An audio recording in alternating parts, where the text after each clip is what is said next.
nous présenter tout de suite cette étude, on va accueillir Virginie Perlin qui est avec nous. Bonjour Virginie, directrice des études sectorielles chez Food Service Vision. À vos côtés, François Blouin, président fondateur de Food Service Vision. Et puis également Marie-Cécile Rollin, directrice de Restoco. Voilà, premier rendez-vous. L'idée, c'est de présenter un petit peu l'étude. Et puis ensuite, on va découvrir les grands enseignements. Je vous laisse la parole. Merci. Alors un grand merci à François et Virginie d'être à nos côtés toute la journée pour faire ce fil rouge des restaurations collectives. Un grand merci par ce partenariat de donner l'exclusivité salon de cette analyse inédite sur les restaurations collectives. Alors l'histoire, elle a commencé il y a quand même longtemps, François, avec ces échanges que nous avons eus régulièrement dans tout le travail que tes équipes faisaient sur le suivi de la RHD. Il y a toujours eu des échanges et tous les mois, j'avais un petit appel pour faire un suivi des restaurations collectives. Et au fil du temps, l'ensemble des équipes ont su voir que les restaurations collectives, c'est effectivement pas un seul package, c'est plein de réalités différentes. Et vous avez eu à cœur de travailler, d'analyser notre secteur avec ses différences, ses particularités. Donc merci de ce travail, d'analyser les défis du secteur. Merci d'analyser aussi ce contexte qui est particulièrement chahuté pour la restauration collective et de nous aider à comprendre les attentes des convives. Alors peut-être que pour démarrer, puisque toute la journée, Virginie sera avec nous pour vous dévoiler les tendances de chacun des secteurs, peut-être là pour démarrer, par cette étude de l'analyse des défis de la filière, peut-être nous livrer les défis principaux globaux de ces restaurations collectives. Voilà. Un grand merci Marie-Cécile pour votre invitation au nom de Restoco et le partenariat que nous avons construit au fil des ans. C'est beaucoup de plaisir et puis un peu d'émotion à intervenir avec vous ce matin parce que voilà, chez Food Service Vision, depuis 20 ans, on décrypte la filière restauration, les filières restauration devrais-je dire, dans leur pluriel. Et on a toujours travaillé sur la restauration collective mais de manière discrète parce qu'on le faisait pour le compte d'acteurs qui nous posaient des questions. Alors de certains d'entre vous, on les a rencontrés au fil des années. Mais finalement cette discrétion, elle ne faisait pas hommage et honneur à ce qu'est cette restauration collective et les enjeux qu'elle porte. Et puis depuis 5 ans, vous vous souvenez ce qui se passait il y a 5 ans, même époque, je m'avance vers vous, cette même réunion elle n'aurait pas eu lieu parce qu'en fait on avait des masques, on était dans des périodes, on sortait de confinement, etc. On n'avait pas de salon. Nous, on a été le témoin au cours des discussions avec toi, mais des discussions avec tous les acteurs de la chaîne de valeur, de comment les restaurations collectives connaissent des mutations d'une profondeur extrêmement forte, comment elles sont impactées en profondeur de manière extrêmement signifiante. Et nous, comme les autres, on ne rendait pas hommage à ça en ne travaillant pas et en publiant pas d'informations. Voilà. Donc la revue des restaurations collectives, elle est ici en version papier. En vrai, on la livre plutôt en PDF et surtout en animation avec nos clients. Mais elle a voulu se centrer sur ces mutations profondes. Alors, quelles sont ces mutations et quels sont les défis ? C'est peut-être ça que je vais d'abord vous partager dès que ça va s'afficher. C'est bon, la régie ? Est-ce qu'on peut passer ? Génial. Non, la page d'après. Pour l'instant, ça ne passe pas. Alors, on va le faire à l'oral. Mais il y en a 5 des défis et puis il y a une transformation transverse. La première, et ça va s'afficher, j'espère, d'ici quelques secondes. Premier point, c'est que les restaurations collectives, elles sont touchées par un premier phénomène, ce que nous appelle la révolution des espaces et des paysages. C'est combien nos rythmes de vie ont complètement changé et sont bouleversés. Un chiffre, pour se parler de ça, 17%. 17%, c'est quoi ? C'est la part du temps qui est passée aujourd'hui par les Français en télétravail. Et ces 17%, ils redistribuent nos flux, ils redistribuent nos moments. Et ils vident, par exemple, les services du lundi et du vendredi dans la restauration d'entreprise, mais certaines restaurations scolaires aussi. Et puis, il y a un deuxième défi. Le deuxième défi, c'est celui que nous, on appelle l'omnicanalité. Voilà. En 5 ans, on est passé d'un monde où on allait au repas sur place et éventuellement emporter, à un monde où on peut cliquer sur un bouton, on peut se faire livrer un repas, on peut se déplacer en bas, on peut faire du click and collect. Et aujourd'hui, 61% des Français, tous les mois, finalement, recourent au repas emporté et changent de canal et switch. Deuxième chiffre. Troisième défi, troisième sujet, ce qu'on appelle la révolution des expériences ou la bataille des expériences. Quand je sors au restaurant, y compris le restaurant d'entreprise, y compris le restaurant scolaire, y compris d'une certaine manière dans les EHPAD, Je vais chercher quoi? Je cherche à vivre quelque chose de différent, sinon je me fais remonter mon plateau ou bien je ne me déplace pas. 77% des consommateurs nous disent je veux vivre une expérience waouh. Le quatrième défi, on en sort à l'instant avec les témoignages et notamment l'intervention de Madame la Ministre, c'est l'impératif RSE. On a changé de monde. Les consommateurs nous disent je souhaite que tu t'occupes de la planète, je souhaite que tu veilles à ça. Les citoyens nous le disent et puis les politiques nous l'imposent par le biais des lois que nous leur faisons voter. 4, c'est le nombre de lois particulières qui s'appliquent et qui transforment et qui impactent le marché. Loi Garot, AGEC, Egalim, Résilience. Voilà, j'en ai pas oublié, c'est bien ça. Et puis dernier point, dernier chiffre. Avant-dernier point, avant-dernier chiffre, pardon. Tout ça, ça se fait sous une pression économique sans précédent. Exercer la profession de restaurateur en restauration collective, c'est intégrer 30% de hausse de ses cours en moyenne sur les 5 dernières années. Et bien évidemment, les prix, ils n'ont pas gagné 30%, on n'a pas pu les répercuter dans nos assiettes, donc il a fallu trouver des solutions. Ça, c'est hors effet Egalim, hein. Les 30%, c'est juste l'effet d'inflation. Voilà. Tout ça se fait sous un fonds spécifique à la restauration collective, qui est un fonds de transition démographique. Hein, progressivement, les cohortes, les âges en restauration scolaire ont tendance à avoir moins d'effectifs, et à l'inverse, le vieillissement de la population fait qu'on a gagné en 20 ans 2 points de part de la population. Aujourd'hui, c'est 11% de la population qui a plus de 85 ans, plus de 75 ans, pardon. En France, c'était seulement 9% il y a 20 ans de ça. Voilà. Alors, la revue, qu'est-ce qu'elle fait et comment on l'a faite? On l'a faite en écoutant en profondeur une cinquantaine d'acteurs, hein, une cinquantaine de décideurs, avec des entretiens d'1 heure, 1h30, 2 heures parfois, échanges de données avec eux, sociétés de restauration collective, syndicats, représentants, groupements, cuisine centrale. Je salue Ludovic ici, notre voisin de Villeurbanne, qui a été un des contributeurs. Voilà, toute cette filière-là qui s'est mobilisée nous a partagé de l'information. Deuxièmement, on a remonté des datas les plus possibles. On en a parlé à l'instant. C'est un défi énorme pour notre métier d'intelligence économique. Comment on sort de la data? Ça y est, ça s'affiche génial. Comment on sort de la data sur un marché qui lui-même n'a pas toujours la valeur primaire? Compter un repas, on ne le compte pas toujours. On compte la production, mais on ne compte pas toujours le nombre de repas servis. Compter la valeur d'un repas, il y a plein d'unités de compte. On a parlé, Laurent, il n'y a pas longtemps. Voilà. Donc tout ça, c'est un choix. À un moment donné, des conventions. Comme on parle de tonnes équivalent carcasse, on va parler de valeurs de marché qui sont des reconstitutions. Et enfin, on décrypte. Alors pour faire tout ça, chez Food Service Vision aussi, on investit. On y a passé du temps, de l'énergie, de l'engagement, beaucoup de passion. Et puis on investit en ayant des personnes en charge de ces projets. Et donc je vais passer la parole à Virginie Pernin qui a dirigé cette revue des restaurations collectives. Vous partagez quelques chiffres maintenant et puis tout au long de la journée, vous en aurez d'autres au fur et à mesure des tables rondes. Oui, merci. Alors déjà, le résultat de ce travail, c'est beaucoup d'engagement. Tellement d'engagement de la part de tous les acteurs qui œuvrent chaque jour pour porter les différentes missions de la restauration. Ces missions, elles sont différentes d'un secteur à un autre, on les a décryptées. Mais surtout, c'est un marché qui est très important, Madame la Ministre l'a dit tout à l'heure, on est sur un marché de près de 20 milliards d'euros, un marché qui a été résilient sur cette phase post-Covid puisqu'on a retrouvé des niveaux d'activité en 2023, le marché même en progression en 2024 avec une progression de 3,6%. Et puis ce sont des enjeux colossaux en termes de volume puisqu'on est sur 3,6 milliards de repas servis auprès de près de 75 000 sites de restauration. Donc la restauration, la gestion directe reste vraiment l'un des piliers de la restauration aujourd'hui puisqu'elle représente 60%, ça ne passe pas au niveau des slides, 60% de l'activité, elle a été particulièrement résistante sur toute cette partie post-Covid, aussi parce qu'elle est positionnée sur des segments qui ont été eux-mêmes résilients.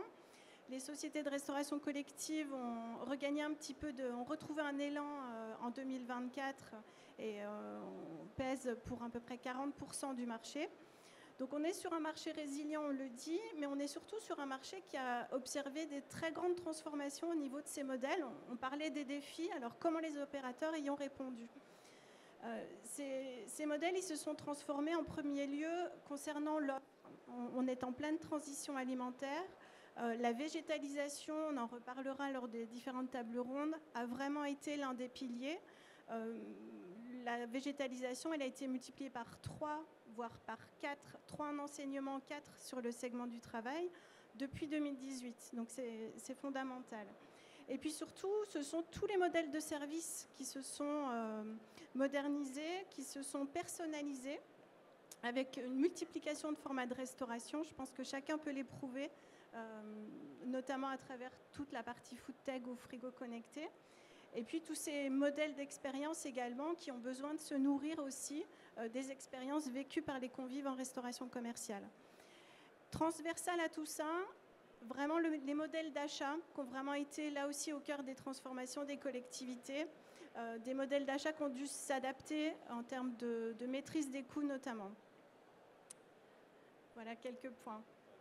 Et au-delà, et pour finir en une minute, au-delà des enjeux économiques et de modèles, finalement, on a autour des restaurations collectives, et nous insistons, et avec Marie-Cécile, on s'est reconnu là-dessus, sur les restaurations collectives, sur les enjeux colossaux que je nommerais ceux de la juste alimentation.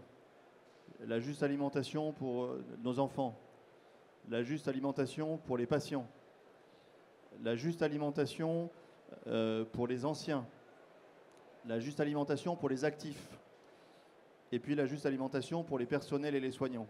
Voilà. Et derrière ce mot de juste alimentation et ces enjeux, sont des enjeux qui sont débattus aujourd'hui.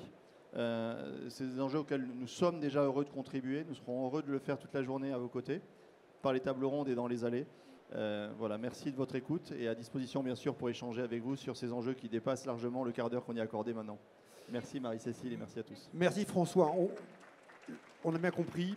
Voilà qu'on va découvrir donc en exclusivité tout au long de ce salon les chiffres marquants secteur par secteur. Alors on voulait vous présenter les chiffres marquants et les tendances du secteur santé et médico-social. Virginie. Oui, merci. Alors c'est vrai que le secteur santé et social qu'on va associer ici, il regroupe finalement deux réalités très différentes entre la santé et le social.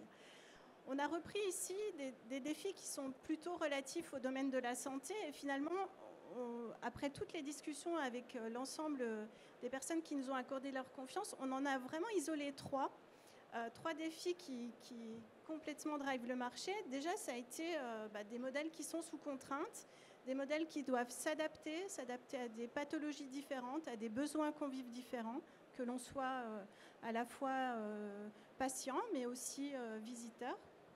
Et puis, on a également toute cette bataille autour de l'expérience, on en parlait, qui permet vraiment là d'accroître la satisfaction des convives au sein des restaurants. On sait qu'en santé, il y a encore beaucoup de progrès à faire selon les études. Et puis surtout, ça va vers davantage de personnalisation. Ça aussi, c'est un point important, voire une premiumisation dans certains établissements. Et puis cet impératif RSE qui reste présent au sein des établissements pour finalement rattraper un petit peu le retard Egalim sur ce segment typiquement santé. Le segment social est un petit peu différent. On va être beaucoup aussi là sur de l'adaptation de pathologies très différentes. On a une population au sein des maisons de retraite qui est de plus en plus dépendante. On sait aujourd'hui qu'il y a entre 40 et 60% des patients, des résidents qui ont besoin d'avoir une alimentation adaptée sous forme de texture ou sous forme de manger main par exemple. Donc beaucoup de défis pour le secteur. Donc ce défi principal, il est au niveau du soin, puisque manger c'est un soin, mais également au niveau du plaisir. On nous en a beaucoup parlé au sein du segment social, au sein des maisons de retraite. Comment réintroduire cette notion de plaisir auprès des résidents. Merci. Merci beaucoup Virginie pour cet éclairage. Merci infiniment. Le secteur scolaire, c'est le segment qui est particulièrement important au sein des restaurations collectives, puisque c'est le deuxième grand segment. Et puis, ce segment, il draine 1,1 milliard de repas, donc on voit à quel point c'est très important. Et il est vraiment défini aujourd'hui par trois grands défis. Le premier défi, c'est déjà comment est-ce qu'on redéfinit et comment est-ce qu'on assure ce rapport quantité, donc quantité, qualité, satiété, prix. On est vraiment sur ce triptyque pour rester attractif au niveau de la restauration scolaire. Et puis le deuxième grand défi, là il est directement en lien avec la population scolaire, notamment dans le secondaire, c'est comment est-ce que la restauration scolaire reste attractive au sein des collèges et des lycées, reste attractive pour les lycéens et les collégiens, sachant qu'ils sont, avec l'âge, de moins en moins captés par les restaurants de collectivité. Donc comment est-ce qu'on propose une expérience, on revient à cette notion d'expérience suffisante pour continuer à les capter. Et puis enfin, l'enseignement, c'est certainement le secteur le plus emblématique et en tout cas le plus avancé en termes d'intégration des impératifs RSE. C'est lui qui déclare en tout cas une proportion on a parlé des Galim tout à l'heure, parmi les plus forts. Et puis, c'est des réglementations aussi qui sont contraignantes, qui sont exigeantes vis-à-vis des différents acteurs. Alors, peut-être pour retenir un chiffre, on parlait de végétalisation, puisque c'est l'un des secteurs phares également où la végétalisation a fortement progressé au niveau de l'offre, puisqu'entre 2018 et aujourd'hui, je vous le disais, une part qui a été multipliée par 3, c'est-à-dire qu'on est passé de 5% à 15% des repas avec une proposition végétale. Alors, tout ça, ça induit beaucoup de challenges au niveau des opérateurs, beaucoup de challenges en cuisine. Comment est-ce que proposer du végétal aujourd'hui avec l'ensemble de ces défis et comment le faire pour continuer à capter les jeunes. Merci beaucoup. On rappelle, alors on rappelle tout de même que tous ces résultats, évidemment, sont publiés dans la revue des restaurations collectives. Voilà, évidemment. Revue disponible, Virginie ? Revue complètement disponible, alors avec vraiment des focus très très précis sur les 4 grands segments, on en a parlé. On a vu tout à l'heure la santé, le social, l'enseignement. On se donne rendez-vous cet après-midi pour parler du travail, là aussi avec beaucoup d'enjeux. Donc à votre disposition si vous avez des questions. Le secteur travail, c'est souvent le secteur qui est emblématique en restauration collective. C'est celui qui nous vient toujours très spontanément en tête. C'est celui qui représente quand même près d'un quart de l'activité en termes de chiffre d'affaires.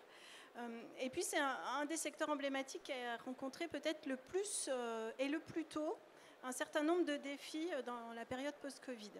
Donc le premier grand défi, moi je vous propose de détailler les 4 grands défis qu'on a isolés. Le premier, il est vraiment déjà de proposer ce rapport service-qualité-prix, avec le mot service au centre, qui soit tout à fait attractif face à une restauration commerciale qui est de plus en plus compétitive, autour des sites de restauration.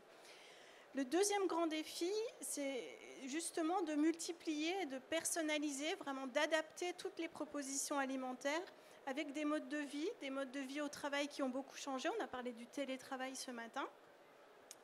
Et puis enfin, c'est vraiment construire une expérience. Le convive, on l'a dit, a l'habitude d'avoir une expérience en restauration commerciale. Donc l'objectif, c'est aussi, via des pratiques digitales, d'enrichir cette expérience aussi au sein du restaurant collectif. Et puis enfin, et là ce n'est pas une mince affaire, c'est aussi s'intégrer et intégrer l'offre dans toutes les attentes RSE. Les attentes RSE sont très fortes également de la part des convives. Et puis cette volonté aussi de rester toujours en lien avec la volonté de décarboner toute l'activité des entreprises ou des administrations. Donc vraiment l'enjeu aujourd'hui en restauration liée au travail, c'est vraiment toutes les formes de personnalisation, de diversification. On a vu beaucoup de formats qui se sont développés. On en a parlé également ce matin, ces formats de frigo connectés par exemple, mais de pouvoir commander aussi en snacking, etc. sur son lieu de travail. S'adapter au changement de consommation, ou du moins au changement de mode de consommation, effectivement. Merci beaucoup Virginie, merci de nous avoir éclairé. On rappelle juste par contre, restez avec nous un instant. Donc l'ensemble des résultats publiés dans la toute première revue des restaurations collectives, les mutations profondes d'un secteur essentiel. Où peut-on trouver cette revue ? Alors, bien sûr, vous pouvez nous écrire et puis on partagera avec vous l'ensemble de ces insights que nous avons recueillis auprès de gens très engagés, je l'ai dit ce matin. Donc, vous pouvez me joindre par email, par exemple, virginie.pernin@foodservicevision.fr. C'est super, merci beaucoup, merci à vous.